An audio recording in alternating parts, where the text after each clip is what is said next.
Good evening, brother. My name is Monish, and this channel's name is Monstar. And today, I'm going to share with you the story behind me sketching out this whole picture. This is essentially Sonic and Co., if you're wondering. I drew all of them in dynamic poses because I was learning these concepts of rhythms, and I thought what better place to apply them than with Sonic characters that are really easy to draw, construct, and create. Well, that's exactly what I did. And why Sonic characters? And also, bro, why did you draw them in dynamic poses? First of all, brother, let me show you a pose. Although this picture is not essentially very bad in terms of composition and other things, I've actually made a good composition here, in my opinion. The problem is that this character looks too static. He's not doing anything. If you look at my past images, this is like a previous sketchbook that looks eerily similar to my current one. You can see that there's this guy lying here. Again, not a bad sketch, but could have been more dynamic. So what I did previously was that I tried to add flow unconsciously through the use of perspective, and I kind of ignored every other way to do it, which was line of action and other things that I learned when I actually started drawing properly. And once I started learning it back again, there is this concept called rhythms, and it can change your entire picture book. It changed my picture book too. Okay, why Sonic characters?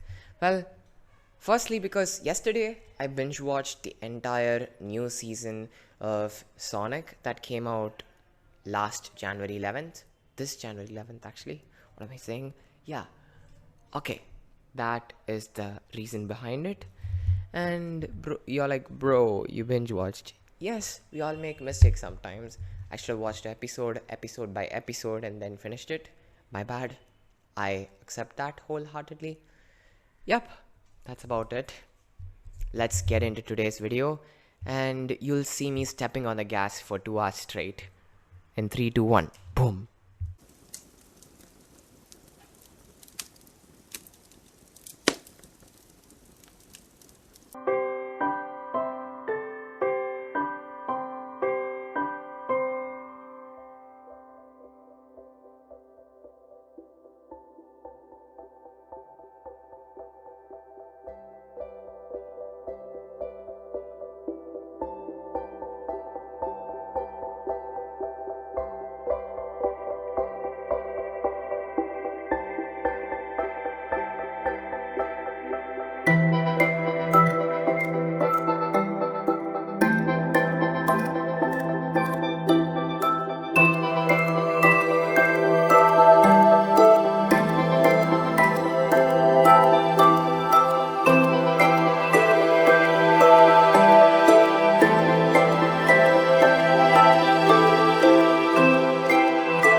Okay, bro, this is exclusively for those people who watch till the last.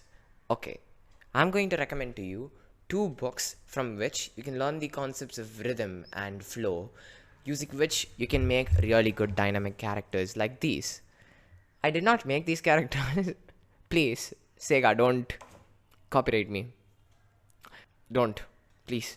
Okay, with that being said and done, now we're going to actually get into my recommendations. First is the book I have here, How to Draw Comics the Marvel Way. by Stanley and John Buscema. This is a great book, essentially because it has a lot of poses within it, and they also teach you how these concepts of lines of action and everything else works. They teach you everything about drawing from start to finish. Although they don't teach you coloring and color theory and these things, you can get started with this. You can really become your best version at sketching using this book. That is one book recommendation. And the second is, without anatomy, your structures are only going to remain gestural. They're not going to look very real. So I recommend getting yourself something like a visual dictionary, like the one I have here. Here, there are a lot of pictures of different things. I'm pretty sure YouTube is going to censor me if I show you all of it, but I'll try my best to show them and still not get censored. This is educational purposes, boys. No reporting me. This is the brain and feet. Yeah. Let's take a popular example. This is a hand, and this is the muscle groups that are present in a hand. So if you learn these things, you can essentially get to the next step of learning anatomy. And the next step of learning anatomy is actually very exciting, as I've tried it in my pictures and they look absolutely really good. I could show you a few examples, but I'm afraid I'm working on those projects right now. Let's keep the suspense going for a bit. And also, this is the whole human body's muscular structure. It's also in here. So get yourself a visual dictionary, either for separate topics, book by book, and then draw from those, or just get one visual dictionary in separate. I do not recommend the one where you get everything in general, because it lacks a lot of things. Like they'd say carnivores, and you would have a small sketch of an orcanis and a lion or a bear, but you wouldn't have the exact anatomy of each species jotted down on it. Instead, if you get yourself a separate book for each, you might have a chance at being able to see all of those things. And yeah, those were my 2 recommendations in terms of books. And for this concept of rhythms, I suggest that you watch this video by Stan Prokopenko. It's a really good video, and it gets you set up and running with this whole concept of rhythms and how you can start using it in your own pictures. Like, it's gonna become so wavy. I might sound very wishy-washy, but that's what happens. I'll show you the transformation. Wait, this is one image with the teachings incorporated. This is one without.